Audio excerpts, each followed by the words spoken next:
नमस्कार दोस्तों। आज की कहानी उन कहानियों में से एक है जिसे सुनने के बाद शायद आप अकेले बारिश की आवाज़ में सो नहीं पाएंगे।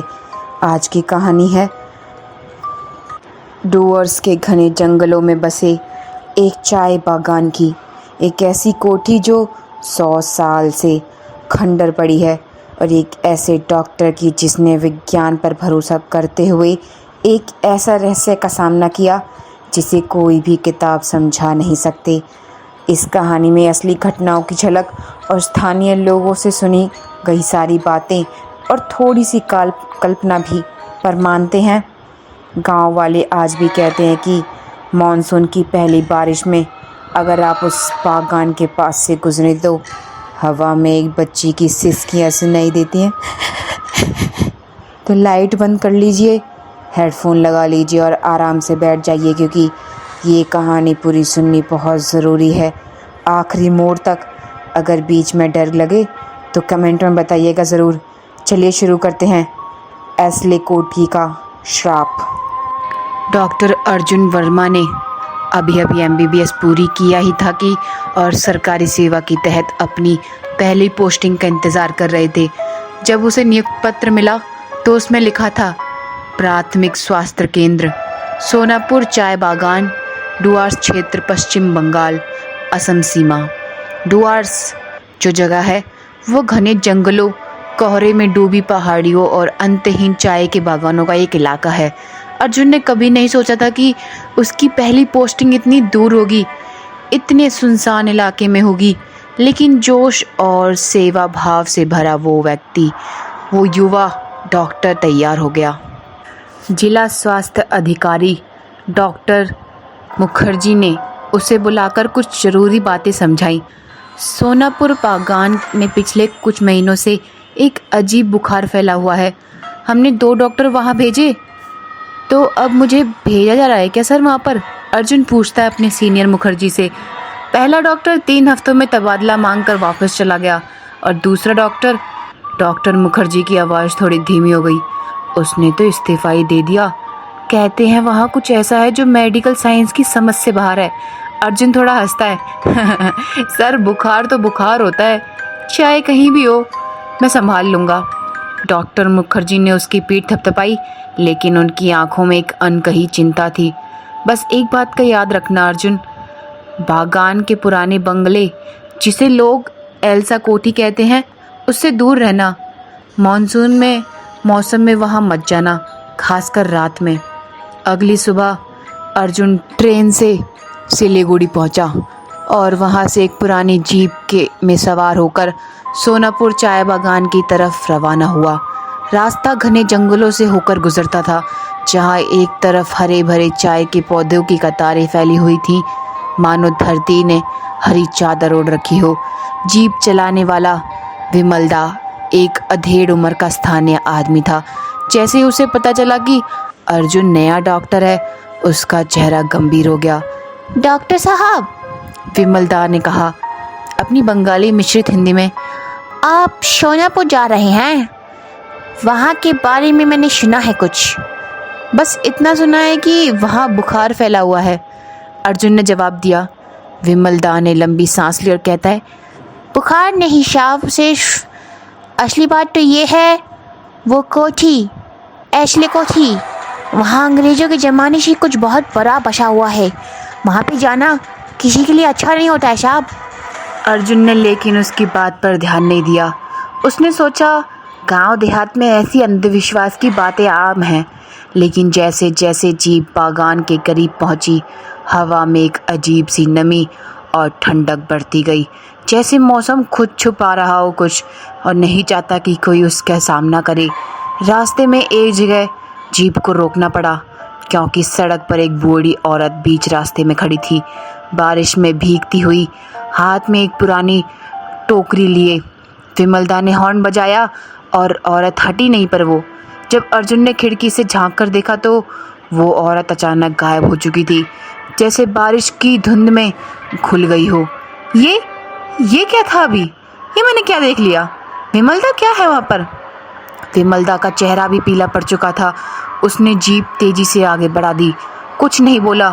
कुछ देर बाद उसने बस इतना कहा, साहब, यहाँ बहुत कुछ है जो आँखों को दिखाता तो है पर हाथ नहीं आता। आपको मैं एक राय दूंगा, बेहतर है ध्यान मत दीजिएगा। शाम ढलते ढलते जीप सोनापुर बागान के मुख्य द्वार पर पहुंची। एक पुराना जंग लगा लोहे का गेट, जिस पर अंग्रेजी में सोनापुर टी एस्टेट स्थापित 1889 लिखा था। प्राथमिक स्वास्थ्य केंद्र एक छोटी टीन की छत वाली इमारत थी। वहाँ उसका स्वागत नर्स सुनीता दीदी और कंपाउंडर बद्रीनाथ ने किया। दोनों के चेहरे पर थकान और डर की मिली-जुली परछाई थी। डॉक्टर साहब, आपका स्वागत है, सुनीता दीदी ने कहा, लेकिन उसकी आवाज़ में कोई गर्मजोशी नहीं थी। पिछले 3 महीनों में बागान में 11 मजदूर उस अजीब बुखार से मर चुके हैं। कोई दवा असर नहीं करती है। लक्षण क्या हैं? अर्जुन ने पूछा अपनी डॉक्टरी बैग खोलते हुए। तेज़ बुखार, बड़बड़ाना, और बद्रीनाथ ने झिकझकते हुए कहा, मरने से पहले हर मरीज अंग्रेजी में कुछ बुदबुदाता है, माई टी, माई गार्डन, जबकि इन गरीब मजदूरों को अंग्रेजी का एक शब्द तक नहीं आता। अर्जुन को ये बात अजीब लगी, लेकिन उसने इसे किसी दुर्बल न्यूरोलॉजिकल लक्षण के तौर पर लिया। शायद तेज बुखार में दिमाग किसी पुरानी सुनी हुई बात को दोहराता होगा। मुझे मरीजों के रिकॉर्ड दिखाओ, अर्जुन ने कहा, और ये बात भी बताओ, ये बीमारी सबसे पहले कब शुरू हुई? सुनीता दीदी ने बताया, मानसून शुरू होते ही सर, जून के महीने से। हर साल यही होता है, पर इस साल कुछ ज़्यादा ही बुरा हुआ। रात होते होते अर्जुन ने अपना सामान क्लिनिक के पीछे बने छोटे से क्वार्टर में रखा। खिड़की से बाहर दूर पहाड़ी पर उसे एक पुरानी इमारत की परछाई दिखाई देती है। ऐसले कोठी धुंध में लिपटी हुई, मानो सदियों से किसी की राह देख रही हो। आधी रात को क्लिनिक का दरवाज़ा जोर जोर से खटखटाया गया। बद्रीनाथ हड़बड़ाकर भागा और दरवाज़ा खोला। बाहर 2 मजदूर एक तीसरे को उठाकर लाए थे। एक जवान आदमी जिसका नाम रतन था, जो बुरी तरह कांप रहा था और उसका शरीर बुखार से तप रहा था। अर्जुन ने तुरंत उसकी जांच शुरू करी। बुखार 105 डिग्री तक पहुंच चुका था, पर बाकी सारे लक्षण नब्ज, सांस, ब्लड प्रेशर सामान्य थे। जो ये असंभव था एक मेडिकल के रूप से। रतन की आंखें अचानक खुली, पर उसमें पहचान भी नहीं थी। वो अंग्रेजी में बुदबुदाने लगा, You stole from my garden. You will pay. फिर उसने अपनी दोनों बाहें ऐसी उठाई जैसे किसी का गला घोटने रहा हो, हालांकि उसके सामने कोई नहीं था। इसे पकड़ो, पकड़ो, अर्जुन चिल्लाता है, जबकि बद्रीनाथ और सुनीता दीदी उसे संभालने की कोशिश करने लगे थे। अचानक रतन शांत हो गया। उसका शरीर ढीला पड़ गया और कुछ ही पलों में उसकी सांसें थम जाती हैं। अर्जुन ने तुरंत CPR देने शुरू किया, लेकिन कोई फ़ायदा नहीं हुआ। मेडिकल साइंस के हिसाब से रतन की मौत हो चुकी थी। ठोस कारण नहीं पता चला, लेकिन उसकी मौत का कोई हार्ट अटैक नहीं, कोई ऑर्गन फेलियर नहीं, बस वो चला गया ऐसे ही। अर्जुन स्तब्ध खड़ा रह गया। ये उसके करियर की पहली ऐसी मौत थी और वो इसे समझ नहीं पाया। आप अब मानेंगे ना डॉक्टर साहब, सुनीता दीदी ने कांपती आवाज़ में कहा, ये बीमारी नहीं है, ये कोठी का श्राप है। अगले दिन बागान से सबसे बुजुर्ग मजदूर बूढ़ा गफूर चाचा ने अपने अर्जुन को अपने घर बुलाया और पूरी कहानी सुनाई। ये बागान अंग्रेज़ों के ज़माने में एक साहब ने बनाया था, रॉबर्ट एस्ले।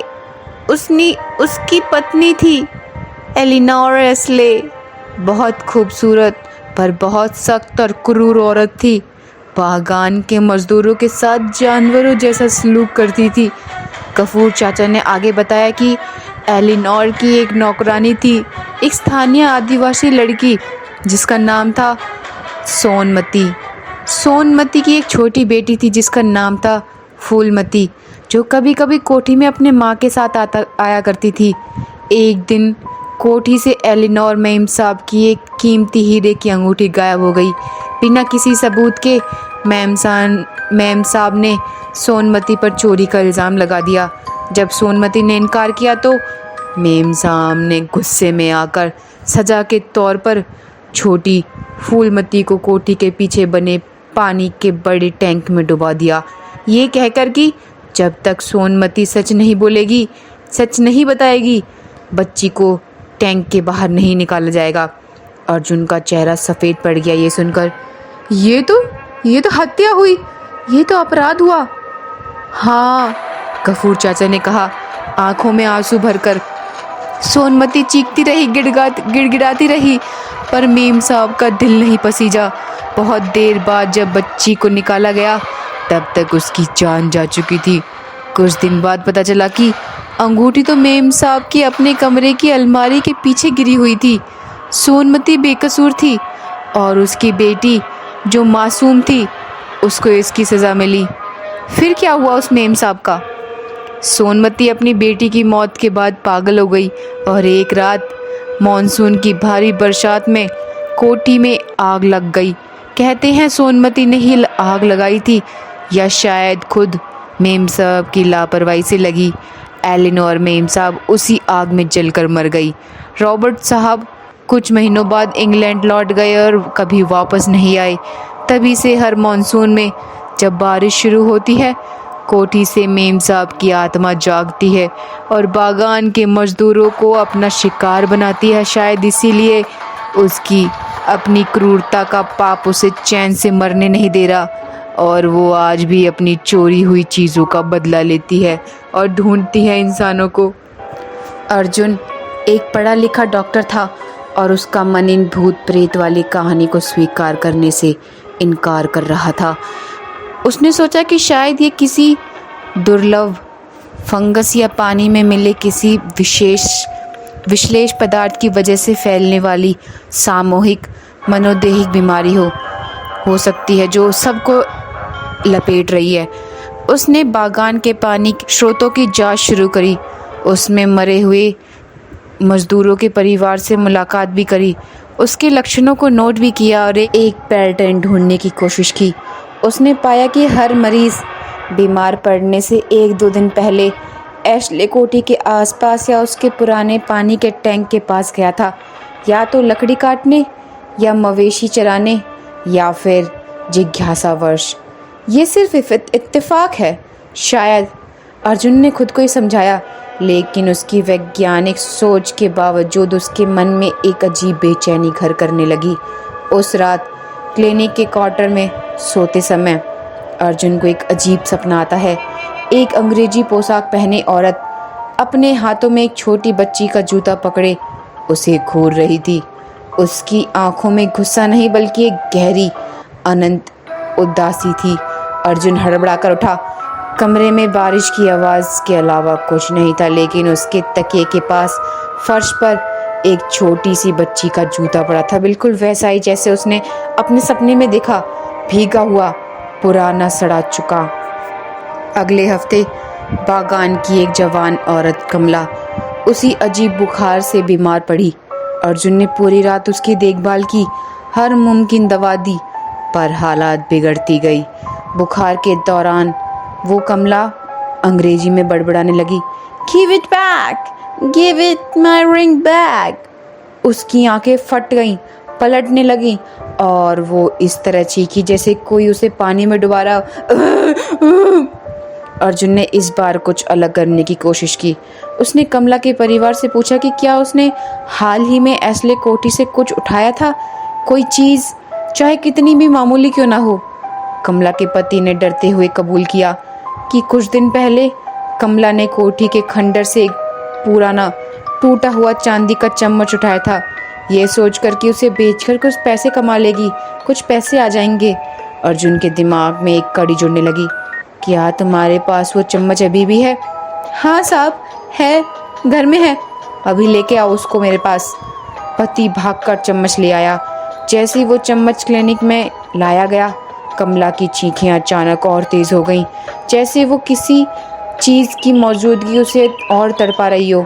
कुछ ही मिनटों बाद कमला की भी मौत हो गई, ठीक वैसे ही जैसे रतन की हुई। अर्जुन अब ये मानने पर मजबूर होने लगा कि इस बीमारी का कोई मेडिकल कारण नहीं बल्कि कुछ और ही वजह है। मेम साहब की आत्मा जो अपनी चोरी हुई चीज़ों का बदला ले रही थी, या शायद अपने ही किए गए पाप से इतनी तड़प रही थी कि उस इंसान को निशाना बना रही थी जो उसकी कोठी से कुछ भी छू लेता है या चुरा लेता है। कमला की मौत के तीसरे दिन सुनीता दीदी खुद भी अजीब व्यवहार करने लगी। क्लिनिक में दवाइयाँ बांटते बांटते वो अचानक रुक जाती, खाली नज़रों से दीवार को घूरते रहती और बुदबुदाती, ये मेरा नहीं है, ये वापस रख दो, ये मेरा नहीं है। अर्जुन उनकी ये हरकतों को बहुत टाइम से देख रहा था। उसने ध्यान से देखा और पूछा, सुनीता दीदी आप ठीक तो हो ना? सुनीता दीदी जैसे एक पल के लिए झटके से होश में आती हैं और चौंक जाती हैं जैसे नींद से जागी हों। साहब माफ़ करना, पता नहीं क्या हो गया है, अभी ऐसा लगा जैसे कोई मेरे अंदर से बोल रहा हो। उस रात अर्जुन ने खुद जागकर क्लिनिक में पहरा देने का फैसला किया, ये देखने के लिए कि सुनीता दीदी के साथ आखिर हो क्या रहा है। आधी रात के करीब उसने देखा कि सुनीता दीदी अपने कमरे से उठती हैं बिना किसी होश के, जैसे स्लीप वॉकिंग कर रही हो, और दरवाज़ा खोलकर बाहर बारिश में चल पड़ी सीधे कोठी की दिशा में। सुनीता दीदी रुकिए! अर्जुन चिल्लाता हुआ उसके पीछे भागने लगा। बारिश में भीगते हुए कीचड़ भरे रास्ते में सुनीता दीदी बिना रुके चलती रही, मानो कोई अदृश्य डोर उसे खींच रही हो। अर्जुन किसी तरह उसके करीब पहुंचा और उसका हाथ पकड़ लिया। जैसे ही उसने उसका हाथ पकड़ा, सुनीता दीदी की आंखें अचानक पूरी तरह काली पड़ गई और वो एक भारी अंग्रेजी लहजे वाली आवाज़ में मुझसे कहती हैं, She belongs to my garden now. Let her go, doctor. She belongs to my garden now. Arjun डर के मारे पीछे हट गया, पर उसने हिम्मत नहीं हारी। उसने अपने बैग से वो पुराना चांदी का चम्मच निकाला जो उसने अब तक अपने पास रखा हुआ था, कमला के पति से लिया हुआ वही चम्मच, और ऊंची आवाज़ में कहा, ये लीजिए अपनी चीज़ वापस, अब सुनीता को छोड़ दीजिए।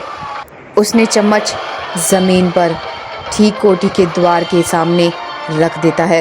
एक पल के लिए सन्नाटा छा गया और फिर सुनीता दीदी बेहोश होकर गिर पड़ती हैं। अर्जुन ने उसे उठाया और किसी तरह वापस क्लिनिक ले आया। अगली सुबह जब सुनीता दीदी को होश आया, उसे रात की कोई बात याद नहीं थी, बस एक भयानक थकान और सिर दर्द महसूस जो हो रहा था।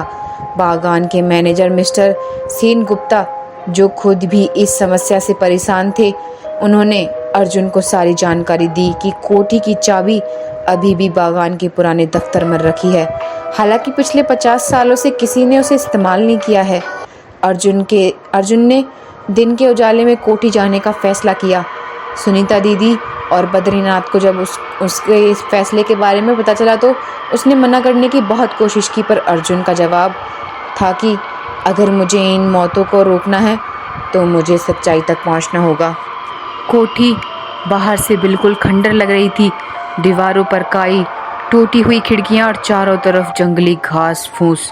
अंदर घुसते ही एक अजीब सी सीलन भरी गंध ने अर्जुन का स्वागत किया, मानो समय वहां ठहर गया हो। डाइनिंग रूम में पुराने अंग्रेजी फर्नीचर की टूटी फूटी चीज़ें पड़ी थी। दीवार पर एक धुंधली तस्वीर टंगी थी, एक गोरी औरत, कड़क चेहरा, हाथ में छड़ी लिए, बगल में खड़ा एक अंग्रेजी आदमी। वही थी एलिनोर रॉबर्ट एस्ले।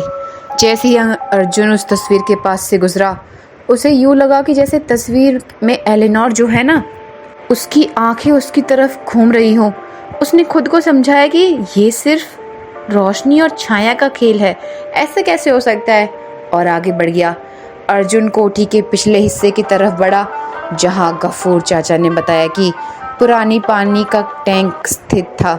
घनी झाड़ियों के बीच उसे एक बड़ा गोल पत्थर का टैंक मिला, सूखा हुआ, काई से ढका, और उसकी दीवार पर अभी भी एक अजीब काली परत जमी हुई थी, जैसे वहाँ टैंक आज भी किसी दर्द को अपने अंदर समेटे बैठा हो। अर्जुन ने वहीं खड़े होकर हाथ जोड़े। हालांकि ये किसी धार्मिक इंसान नहीं था। मुझे माफ़ करना फूलमती, उसने बुदबुदाया, मैं तुम्हें इंसाफ दिलाने की कोशिश करूँगा। वो पहले इन चीज़ों को मानता था, लेकिन जब उसके सामने ये सारी चीज़ें होने लगी तो उसको ये मानने में मजबूर होने लगा। दफ्तर वाले कमरे में एक पुरानी लकड़ी की अलमारी में अर्जुन को कुछ पुराने कागज़ और एक चमड़े की बंदी डायरी मिली। डायरी पर अंग्रेजी में लिखा था, एलेनोर एस्ले जर्नल 1922। अर्जुन ने कुछ पन्ने पढ़े। शुरुआती पन्नों में एलेनोर की सामान्य ज़िंदगी के बारे में था। बागान का प्रबंधन, इंग्लैंड की याद, अपने पति से नाराज़गी। लेकिन आखिरी कुछ पन्नों में लिखावट बदल गई, कांपती, अस्थिर, मानो लिखने वाले होश में ही ना हो। एक पन्ने पे तो वो पढ़कर शॉक हो गया। उस पे लिखा था, मुझे बहुत बड़ी गलती हुई है। वो बच्ची बेकसूर थी। अंगूठी तो हमेशा मेरी अलमारी में ही थी। मैंने उसकी माँ की चीख आज भी अपने कानों में सुनाई देती हैं। मुझे नींद नहीं आती। हर रात वो बच्ची मेरे सपने में आती है, गीले कपड़ों में, मुझसे अपना जूता मांगती है। और अगले पन्ने पर आखिरी शब्दों में कुछ ऐसा लिखा था कि जो वो मानने के लिए बेहद आश्चर्यजनक था और मानसून के महीने का ही था। आज मैंने सोनवती को बुलाया, उससे माफ़ी मांगनी चाहिए, पर वो कुछ नहीं बोली। वो बस मुझे घूरती रही। मुझे डर लगने लगा। लगता है जैसे ये कोठी अब मुझे कभी शांति से रहने नहीं देगी। अगर मुझे कुछ हो गया तो जान लेना, मैंने जो किया उसका पछतावा मुझे मरते दम तक रहेगा। अर्जुन को अब समझ आ गया कि ये सिर्फ बदले की कहानी नहीं थी। एलेनोर खुद भी अपने पाप के बोझ तले टूट चुकी थी और शायद उसकी आत्मा भी फूलमती की तरह ही अधूरी, अशांत भटक रही थी। दोनों एक दूसरे के दर्द से बंधी हुई थी। डायरी के आखिरी पन्नों के बीच अर्जुन को एक पुराना मुड़ा टूटा कागज़ का टुकड़ा मिलता है। एस्ले के हाथ से लिखा एक पत्र जो शायद कभी भेजा ही ना गया हो। उसमें लिखा था कि आग की रात रॉबर्ट ने खुद एलेनोर को टैंक की तरफ भागते देखा था। वो चिल्लाते हुए कि फूलबत्ती को बचाने जा रही हूँ, मानो वो मौत के मुंह से जाकर भी अपनी गलती सुधारना चाहती हो। पर तब तक बहुत देर हो चुकी थी। ये पढ़कर अर्जुन की आंख भर आई। ये कहानी अब उससे सिर्फ डर नहीं रही थी, बल्कि एक गहरे पछतावे और अधूरी माफ़ी की कहानी लगने लगी। उसी शाम जब अर्जुन क्लिनिक लौटा, उसे पता चला कि बद्रीनाथ कई घंटों से गायब है। सुनीता दीदी घबराई हुई है। साहब, वो दोपहर में बोला था कि कोठी के पास कुछ जड़ी बूटियां लेने जा रहा हूँ, तब से वापस ही नहीं आया। अर्जुन का दिल बैठ गया। बारिश तेज होने लगी थी और सूरज ढलने में बस कुछ ही देर बाकी थी। उसने फैसला किया कि वो बद्री को ढूंढने कोठी तक जाएगा, चाहे कुछ भी हो। गफूर चाचा और 2 और मजदूर उसके साथ चलने को तैयार हुए, लालटेन और रस्सियां लेकर। जैसे वो कोठी के पास पहुंचे, बारिश और तेज हो गई और हवा में एक अजीब सी सिसकियां जैसी आवाज़ गूंजने लगी। कोठी के पीछे उसी सूखे टैंक के पास उन्हें बद्रीनाथ मिला। ज़मीन पर बैठा, आंखें खुली मगर सूनी, बदन पूरी तरह कांप रहा था और वो लगातार बुदबुदा रहा था, फूलमती, फूलमती, मुझे बुला रही है, फूलमती। अर्जुन और बाकी लोगों ने उसे किसी तरह उठाया। तभी टैंक के अंदर से एक धीमी बच्ची जैसी आवाज़ आती है, मुझे बाहर निकालो, मुझे घर जाना है, मेरी कोई मदद नहीं कर रहा। सबकी रूह कांप गई। अर्जुन ने हिम्मत कर टैंक के अंदर झांका। अंधेरे में टैंक की तली में उसे कुछ सफ़ेद सी छोटी हड्डियां दिखाई दी। अचानक हवा एक अजीब तरीके से बहने लगी। कोठी की टूटी खिड़कियों से एक धुंध निकलने लगी जो धीरे धीरे आंगन में इकट्ठा होकर एक आकृति में बदलने लगी।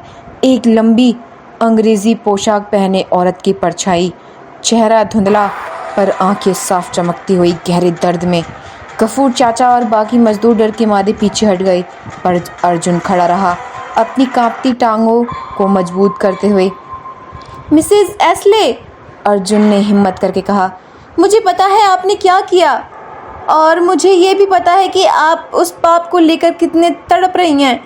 मैंने आपकी डायरी पढ़ी है। मुझे पता है आपने उस रात फूलमती को बचाने की कोशिश की।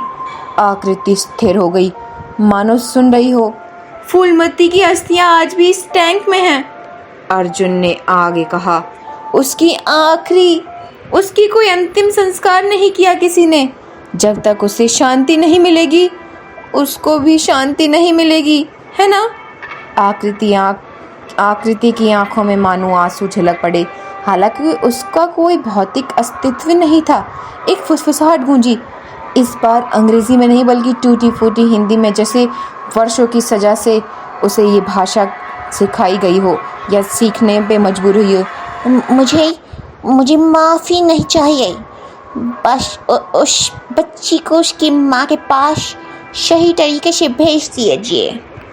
मैं वादा करता हूँ, अर्जुन ने कहा, हम उसका पूरा विधि विधान से अंतिम संस्कार करेंगे, पर उसके बाद आपको भी इस कोठी को, इन मजदूरों को छोड़ देना होगा। बहुत मौतें हो चुकी हैं। लंबी खामोशी के बाद आकृति धीरे धीरे धुंध में घुलने लगी। जाते जाते हवा में सिर्फ इतनी आवाज़ गूंजती है, जल्दी करो, मानसून खत्म होने से पहले। अगले दिन बागान प्रशासन की मदद से कुछ मजदूर टैंक की सफाई और खुदाई में जुट गए। घंटों की मेहनत के बाद टैंक की तली से एक छोटी बच्ची की अस्थियां मिलती हैं, साथ ही एक जंग लगी हुई पायल जो शायद फूलमती की ही होगी।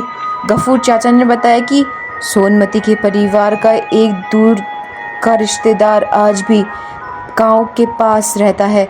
उसे बुलाया गया। बूढ़ी औरत सोनमती की भतीजी जब अस्थियों को देखकर रोने लगी तो पूरे बागान का माहौल गमगीन हो गया। पंडित जी को बुलाया गया। विधिवत पूजा पाठ की व्यवस्था की गई। नदी किनारे पूरे बागान के मजदूरों की मौजूदगी में फूलमती की अस्थियों का अंतिम संस्कार किया गया। साथ ही प्रतीकात्मक रूप से एलेनोर एस्ले की आत्मा की शांति के लिए भी एक दिया जलाया गया, क्योंकि अर्जुन का मानना था कि क्षमा और इंसाफ दोनों साथ साथ चलने चाहिए। जैसे ही अस्थियां पानी में प्रवाहित हुईं, आसमान में बारिश अचानक थम गई और महीनों बाद पहली बार बादलों के बीच से सूरज की एक किरण छन के बाहर निकलती है। अगले कुछ हफ्तों में बागान में कोई नया मरीज नहीं आया। जो मजदूर पहले से बीमार थे वो भी धीरे धीरे ठीक होने लगे। बद्रीनाथ और सुनीता दीदी भी कुछ दिनों के आराम के बाद पूरी तरह स्वस्थ हो गए।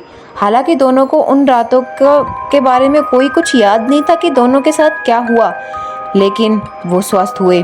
अर्जुन ने अपनी मेडिकल रिपोर्ट में बस इतना लिखा, घटना के बारे में सामूहिक मनोदेहिक बीमारी, जल स्रोत के दूषित होने और स्थानीय भय के मिश्रण के उपरांत के तौर पर दर्ज किया गया, क्योंकि वो जानता था कि सरकारी रिकॉर्ड में भूत प्रेत की बात कोई नहीं मानेगा। लेकिन अपनी निजी डायरी में उसने ये सब लिखा जो उसने अपनी आंखों से देखा और महसूस किया। बागान के मैनेजर मिस्टर सेनगुप्ता ने कोठी को गिराने का प्रस्ताव रखा, पर गांव वालों ने मना कर दिया। इसकी जगह कोठी के पास ही एक छोटा सा मंदिर बनाया गया, जिसमें फूलमती और सोनमती दोनों की यादों में दिया जलाने लगे। 6 महीने बीत गए। अर्जुन का तबादला दूसरे शहर के बड़े अस्पताल में हो गया। जाने से पहले वो आखिरी बार एस्ले कोठी गया। खंडर अब पहले जैसा डरावना नहीं लग रहा था, बस एक उदास शांत जगह जहाँ प्रकृति धीरे धीरे अपना अधिकार बसा पा रही थी। गफूर चाचा उसे विदा करने आए। डॉक्टर साहब, तुमने वो कर दिया जो अंग्रेज़ों के ज़माने से कोई नहीं कर पाया। तुमने एक बच्ची को उसकी माँ के पास पहुँचाया और एक अपराधी की आत्मा को भी थोड़ी शांति दिलाई। अर्जुन मुस्कुराता है, पर उसके मन में एक अजीब सी बेचैनी अब भी बाकी थी। जीप में बैठे हुए उसने आखिरी बार कोठी की तरफ देखा।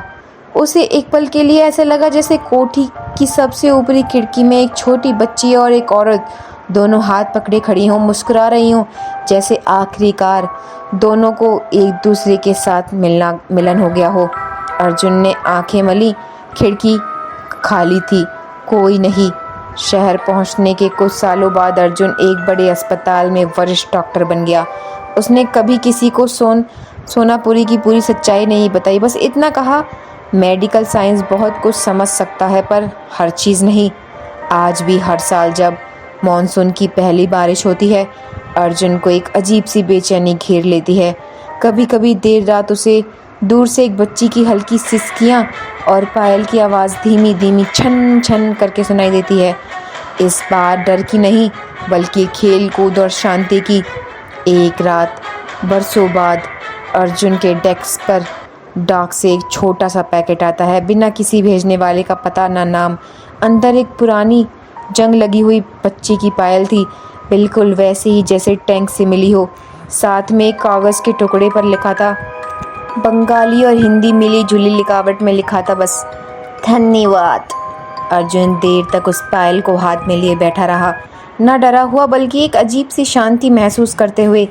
और सोनापुर बागान में आज भी बूढ़े मजदूर नई पीढ़ी को यही कहानी सुनाते हैं, एक चेतावनी के तौर पर नहीं बल्कि एक सीख के तौर पर कि कोई भी अन्याय चाहे कितना भी छिपाया जाए आखिरकार सामने आकर रहता है, और सच्चा इंसान ही किसी भटकती आत्मा को असली शांति दे सकता है।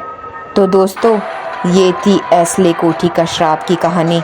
अगर आपको ये कहानी पसंद आई हो तो अगर इससे आपको रूह कबा दी हो इस कहानी ने, तो इस वीडियो को लाइक ज़रूर करना। कमेंट में ज़रूर बताइएगा कि आपको ये कहानी का कौन सा हिस्सा सबसे ज़्यादा डरावना लगा, एलिनोर मेम साहब का साया या वो टैंक से आती बच्ची की आवाज़।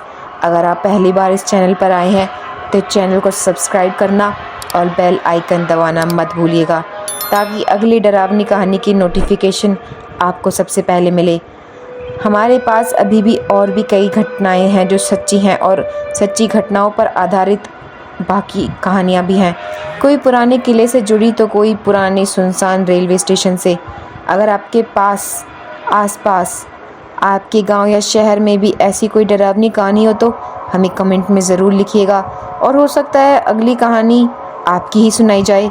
तब तक के लिए दरवाजे खिड़कियां बंद रखिएगा, लाइट जलाकर सोइएगा, और अगली कहानी में फिर मुलाकात करते हैं। धन्यवाद।